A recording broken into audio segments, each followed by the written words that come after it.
عندما تم اكتشاف وفاة الملك في صباح اليوم التالي، قتل مكبس الحراس وألقى عليهم التهمة، واستولى بسهولة على الحكم. هرب ابنا دانكن مالكوم ودونالبين إلى إنجلترا وأيرلندا خوفا، لأن من قتل والدهما الملك دانكن سيرغب بالتأكيد في التخلص منهما أيضا. خاف مكبس من رؤاة الساحرات بأن ورثة بانكو سيعلمون العرش، فاستأجر مجموعة من القتلة لقتل بانكو وابنه فلينس، ونصبوا كمينا لبانكو في طريقه إلى الوليمة الملكية، لكنهم فشلوا في قتل فلينس الذي هرب.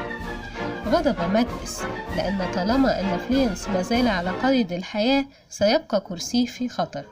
وفي الوليمة الملكية تلك الليلة زار شبح بانكو مكبس، وعندما رأى الشبح صرخ مرتعبا وأذهل ضيوف النبلاء المرموقين. حاولت زوجة مكبس أن تتدارك الموقف، لكن